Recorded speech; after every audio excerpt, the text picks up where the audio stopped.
Good to be with you this morning. I was asked if I wanted a bio read of me, and I think the answer to that is no this morning. You don't need to know all the details of my life. For those that don't know me, my name is Jeffrey. I'm a campus minister at William & Mary. We are no longer supposed to call that the College of William & Mary, by the way. It's a university in this city, by the way.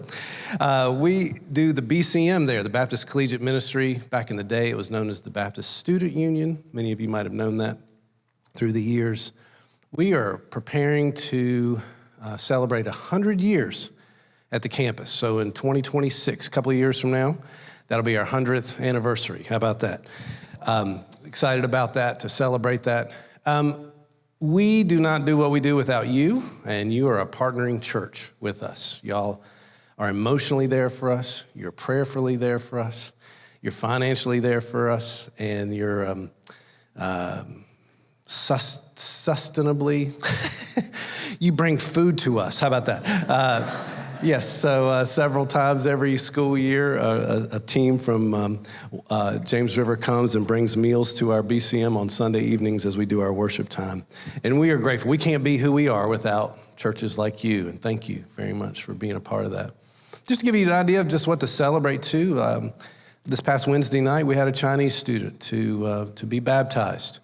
And that makes, through the course of this past school year, about 8 people through what has happened in our ministry have sought baptism. And just, that's exciting. What a great year we've had. And over the last couple of, yes, amen. That's right. God has done really neat work. And one of the cool things about what we're doing is just the response we've had amongst our Chinese friends that are here. And God is really doing a work in our international friends right now. Been teaching them from the book of Matthew in the conversational English Bible study that I do this year, and I have been in Matthew a lot. And this morning, I'm going to be in Matthew. It's always a privilege to speak here. I think Pastor Scott is a great teacher, preacher. And when he asks me to do it, I think of that as a very real privilege to take his spot. Can't hold a candle to him. He's doing great. But anyway, all that to say is I'm happy to be here. And when asked to speak, that's always a daunting task in a way. You need to, I don't want to just rehash sermons that I've done in the past or anything like that. But you start praying. You think, what does God want us to do? You ask some people some questions. I don't know. I start praying with God. Today, I want us to be in Matthew chapter 24. There will be a text on the screen. It's already there. Very good. But as we get there, though, I want to set it up, give some context for it. If you're not aware of it, this year's 2024. What's the big thing about this year? There is an election. Really? Did you not? I mean, goodness, that's right. I think we have a debate this week. Don't we have a debate this week, a presidential debate? So presidential election years in the United States are always a big deal. They're a big deal all around the world every time you have an election. But of course, we seem like we're on steroids or something in the United States with all the stuff we get, the media and everything. And if you're not aware of it, you are already being messaged to. You've already been messaged to for a long time, but it's in the air. You get questions and statements. Here's a few.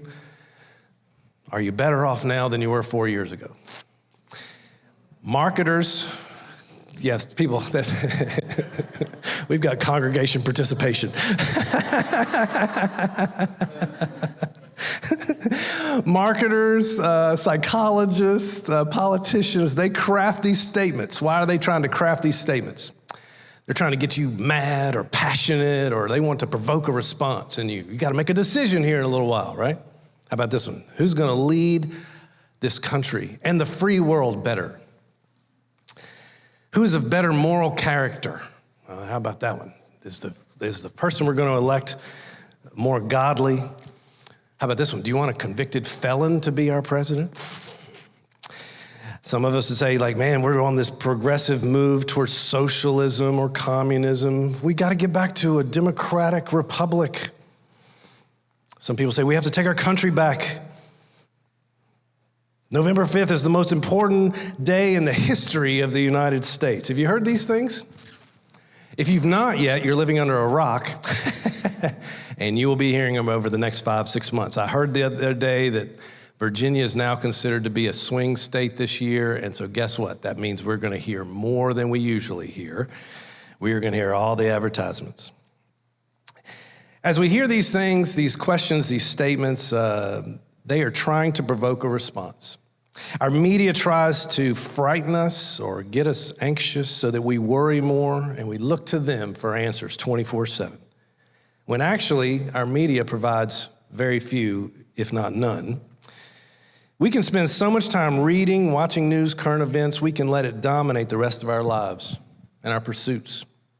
It can immobilize us, it can paralyze us, we become spectators in our world. It can keep us from being active and continuing to lead lives of purpose. When Jesus was teaching in Matthew 24, he was speaking to people that, guess what, are similar to us. They are concerned about the events of the day. They are concerned about what they see in their government. They are concerned with worry and anxiety about the future. I do a lot of traveling in the world, just got back from Nicaragua. What is the same about all of us in this world is that we want to live in a land that's relatively just, free from violence, that there's economic opportunity, that we can raise kids and that our kids can have more opportunities than we had. And the people of Jesus' day were not much different. And as Jesus in Matthew 24 was speaking, he spoke to them because it was just under the surface. Are you aware that in the decades just before Jesus was here, there were several people, several movements that were led by people claiming to be a Messiah? That should tell you that it's just under the surface. The people of God in Israel there, they were worried. This oppressive power of Rome had come in, and as God ignoring us, as God not see our plight, what is going to happen? There needs to be some miraculous deliverance.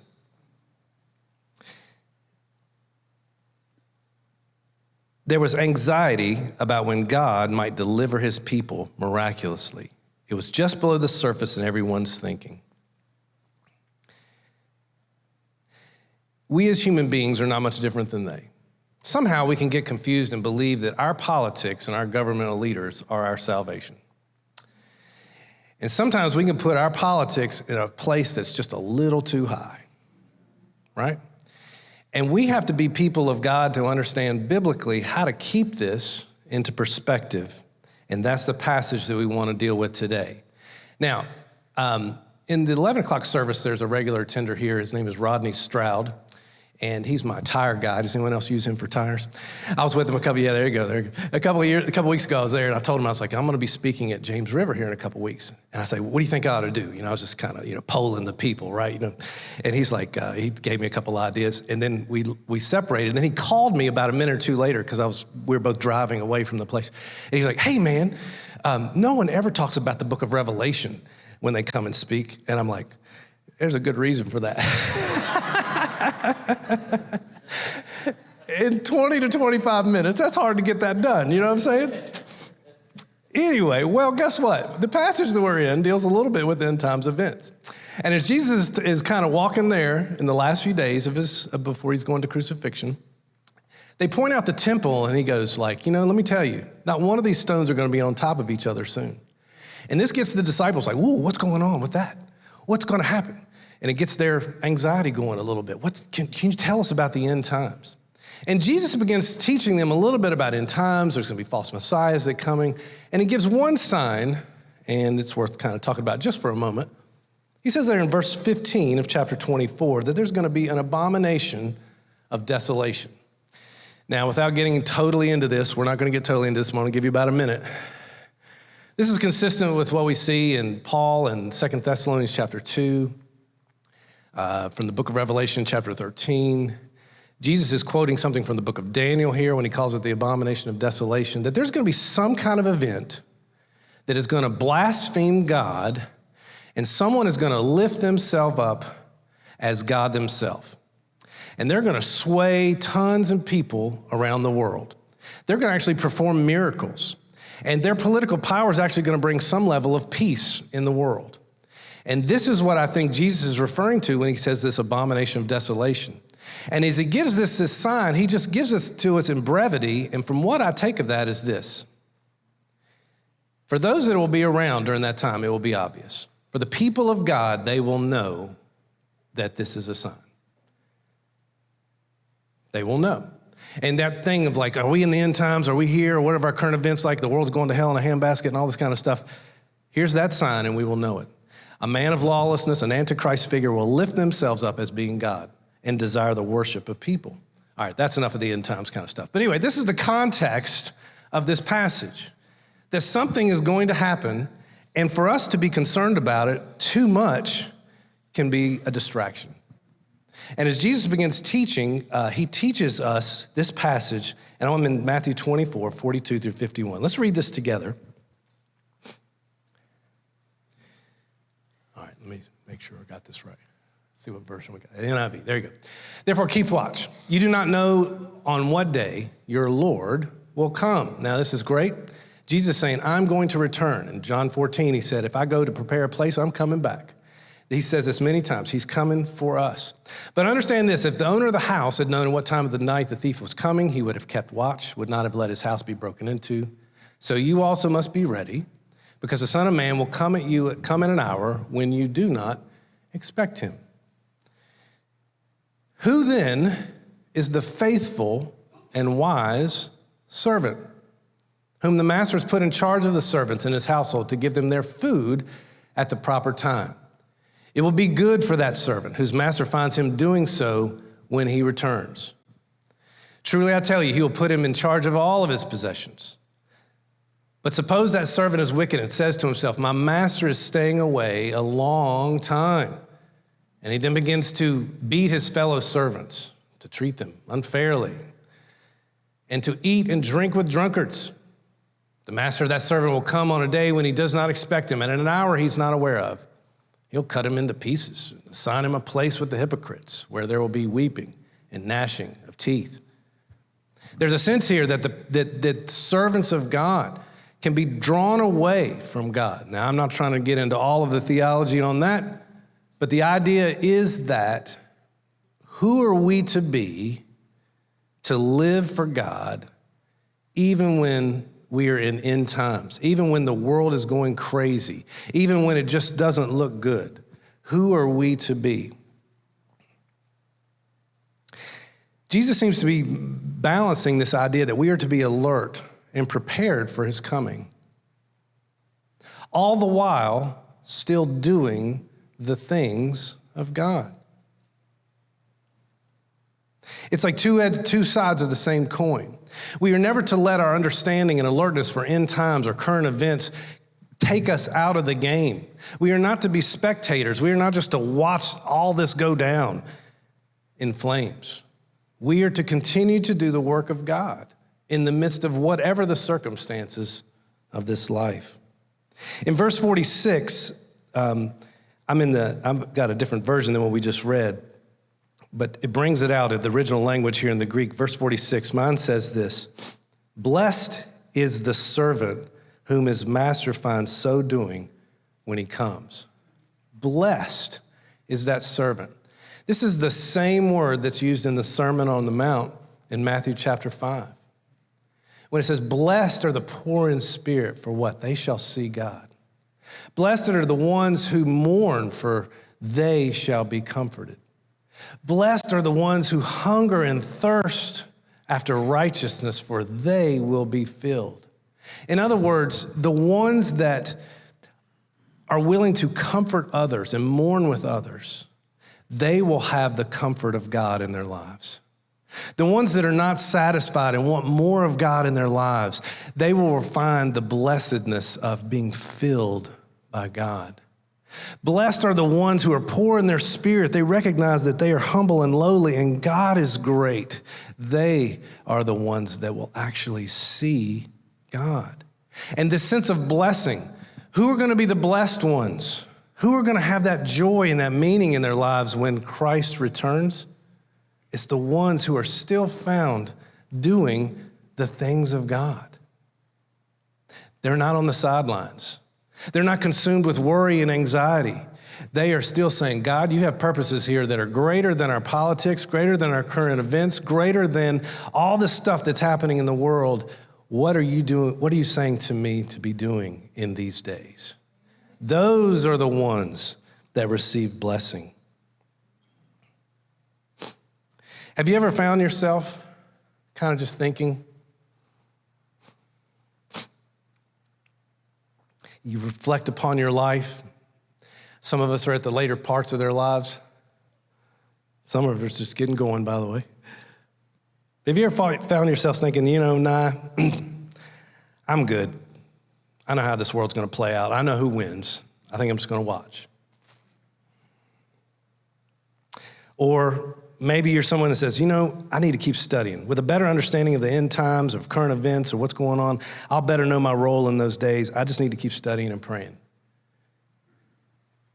And you can get consumed with the study. How about this one? Man, I'm kind of old. I'm at the end of life. I have nothing left to give. It's time for the young blood, the new leaders to step up. I was with my mom the last couple days. She's good at saying this, and I'm not disparaging my mom at all. She was in the hospital Wednesday night. I went home to spend some time with her, but things are just not like they used to be. Throwing up their hands. Man, can you believe people today and what they do? They're beyond reachable. They can't be saved.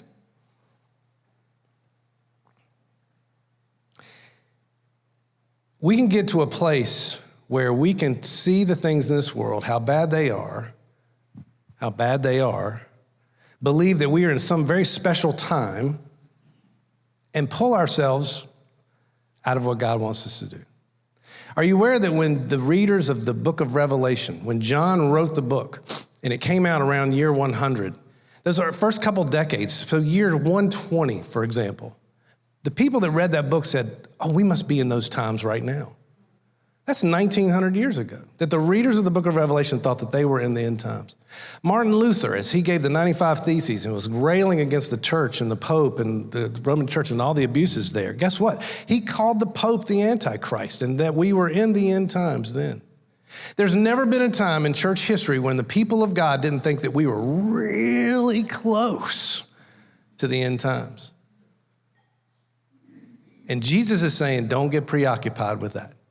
Continue to be the people of God no matter what the circumstances. Well, what are the things that we are to be doing? Well, here's another time where I'm going to have to be brief. Matthew chapter 25, I think, is one of the coolest chapters in the whole scriptures. And it gives you 3 stories, 3 parables about who we are to be as the people of God. Who we are to be as we think about how are we to live our lives no matter what. And it provides a nice little checklist. And if you're doing these things, you know that you are being you're one of those people that could be blessed and find meaning at the end times. We can't go through all these 3 parables, and so guess what? I'm going to assign you. It's summer. You just, guess what? It's homework. If you have not read Matthew 25 in a while, I would say take a quiet time this week. Spend a little time. Just read through the 3 stories of Matthew 25. And if you don't understand them, read them again. If you don't understand them, read them again. And keep reading them and say, Lord, help me to understand what's going on here. Read a commentary if you got to do, but try to figure it out. The last story, the 3rd story, says that it's the sheep and the goat story, right? The sheep go to paradise, the goats do not. And the sheep were people that gave drink to the thirsty, fed the hungry, clothed the naked, visited the sick, visited those in prison. The awkward things of life, the forgotten ones, the ones that are judged, the ones that are relegated by every culture that's ever been in human history as not very valuable, the people that our earth would be better if they just kind of went away. And Jesus calls us to serve them. And when we serve them, we are serving him. The second story is about talents. How that when we use our talents of God and put them at risk, don't just sit on them, don't be a spectator, but when we put them in risk and serve other people, God is blessed by that. I love I love that what I was just hearing about a while ago with VBS is coming up. I know that the fish hunt and Bible club for the boys or whatever. I love things that are happening here, that you're trying to continue to do things. This is beautiful. I saw in the bulletin, I think Miss Marion is looking for belts or something for people. I was like, that's awesome. Miss Marion has brought us meals for years over at the campus, and I will also say Danielle there. Other teams, Lim, people have been done nice things. I have a feeling that to her dying day, Marion's going to still be trying to do good things for God. And if the Lord comes before she dies, I mean, she'll be found doing what's going on. Now, I singled her out. Not for a second do you believe that I don't think other people here are not doing the things of God. You are. Continue to be those person. Find blessing in those moments. The first story, though, in Matthew 25, and I want to just kind of read this briefly, if we can, because this one's, I think, is a little bit harder to understand. This is the parable of 10 virgins. The kingdom of heaven is comparable to 10 virgins who took their lamps and went out to meet the bridegroom. 5 of them were foolish, 5 were wise. The foolish ones took their lamps, but did not take any extra oil with them. The wise ones, however, took oil in jars along with their lamps. The bridegroom was a long time in coming, and they all became drowsy and fell asleep. And at midnight, the cry rang out, "Here's the bridegroom, come out to meet him." And then all the virgins woke up, trimmed their lamps. And the foolish one said to the wise, "Give us some of your oil, our lamps are going out." "No," they replied, there may not be enough for both of us and you. Instead, go to those who sell oil and buy some for yourselves." Think about convenience stores. It's kind of midnight. You're going to go wake up some kind of shop owner or something who runs a shop out of their house. "Give us some oil." While they were on their way to buy the oil, the bridegroom arrived. The virgins who were ready went in with them to the wedding banquet, and the door was shut. And later the others came. "Lord, Lord," they said, "open the door." He replied, "Truly I tell you, I don't know you. Therefore, keep watch. You do not know the hour or the day of the Lord's return." Now, what are we to learn from that story? First of all, we don't understand the wedding traditions of the day unless you study them very well. There was some manner of the bridegroom or the groom going to the bride's home. There was a sense of negotiations. There was a sense of where are y'all going to live and who's going to own the land and what are y'all going to do and all that kind of stuff. And there was this sense of that could take a while. I've got a friend in Africa who would tell that he had 4 daughters, and he would do the story in Genesis there where he'd bring out the daughter that wasn't the right one and said, "You're going to marry her." He's like, "No, no, no, no, no." And he would do that on purpose to kind of rattle the guy. But anyway, all that to say is this could take a while. And when the time was to come for the party, the wedding feast, remember there was no electricity. They would need light, and they would want a procession. They would want something to be, here he is, and whoop, whoop, whoop, whoop, and there's some whoop going across town as they go to the party, right? And this doesn't sound like, gosh, what kind of job is that? Whatever, and we need light. And so they want to make a kind of procession on the side, and you got 5 girls on one side, 5 girls on the other side. Well, this is not much different than our weddings today. I officiate weddings, and it's always great to see a bride and a groom, and they have their groomsmen and their bridesmaids, and their job on the day is really just to kind of stand there in a line and look pretty, right? All they're trying to do is saying basically, these are, the groom is saying, "These are my boys," and the bridesmaid is saying, "These are my girls." But anyway, all that to say is they're just there to say, "I got their back." They don't really say much. They don't do much. They just kind of stand there during the ceremony. I know most of you have been to our weddings in our culture, right? Really, have you ever known this I've been at weddings, but have you ever known this to happen? A groomsman arrives for the rehearsal at 5 o'clock on Friday, and they have just rolled by the tuxedo shop at 4:30. And the shoes were not the right size, the shirt was wrong, and the bow tie was missing. And they get to the rehearsal, and they're panicked, and they're like, "Oh my gosh, what am I gonna do?" And they're looking to see if the place is open on Saturday, and they might have to drive an hour to another tuxedo shop to get what they need, kind of thing. And the groomsman is like, "Oh my gosh, here's another thing to be done tomorrow," or whatever. And usually there's somewhere the mom of the groom's kind of going, "You had one job. You had one job." And here in this story, the groom maybe looks at the virgins, or in the modern day story, the groom is like, man, you had one job. Do you not value me better than that? I mean, I'm trying to show you off to my friends here. You meant something to me. Do I not still mean something to you? Do you value our relationship? Do you trust me? Because, man, I thought we were tighter than that. And that's the feeling of that story. There's a way that the people of God can let their heart grow cold towards their first love.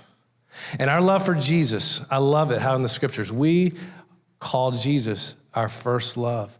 You know, around the world, there's no other religion like this, really, that God says, you are to love me with all your heart.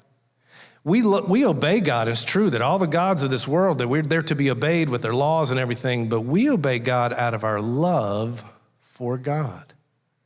And today, as we think about this election season that we're getting ready to go into, as we think about just the current events, the things of this day, so many things distract us. And Jesus is saying, come back to your first love. Know me. Put this on your checklist. Know me. Is Jesus the first one that you greet in the morning, every morning? Are you a person of Bible study and prayer? Are you a person of worship? I loved a few minutes ago when we were singing, some people were closing eyes and lifting hands and just trying to find their place with God again today. That's so beautiful. Keep being those people. Pray about the stuff of your day every day. Pray through your family. Pray through the things that give you anxiety as you think about the purpose of today. You know, one of the things about, as Jesus is saying here, as people go to sleep and they become distracted, there are so many things in our culture that distract us. A million things distract us all the time. And what's interesting, when I hear even some of our Christian friends and some of my students talk about needing a new hobby in their lives, or I'm through with this TV show, what have you been watching lately?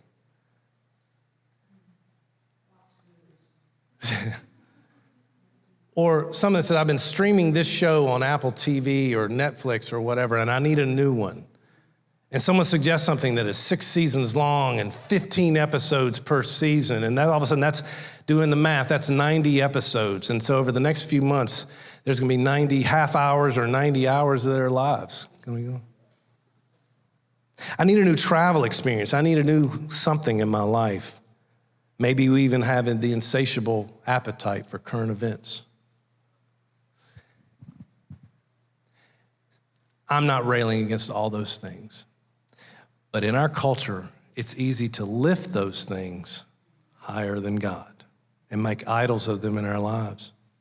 And if we will give of our first of our time and first of our affections to Christ, we may come to see that we are not so distracted and so taken away by the other things. I hope you've heard this message this morning. I hope that God is speaking to you in your own heart. I don't know your heart, but God alone does. And if some of my questions have caused you to rethink some things, do business with God, speak with God, speak with your first love. He is so ready to receive you back at all times. That is how his grace works. Do we let current events or anxiety over the end times prevent blessing from coming into our lives by staying purposeful in the kingdom? Is there a way to serve your church or your friends that you have somehow been neglecting in recent days? Have we forgotten about the least of these in our community? Is there a burden for a certain type of ministry? Is there a civic engagement, a community organization that you can involve yourself in? Finally, do you just know God? Do you know the heart of God? Could you be able to find the heart of God when there are times of crisis because you've known the voice of the Lord when there was no crisis? Isn't it amazing how we get distracted from the blessed ministries of Matthew 25 and then wonder why we do not feel God in our lives, or wonder why he tarries in his return? Or we simply settle for the frustrated anxiety that our enemy tries to sow into our lives relying on the media and other deceptions and pleasures of this world.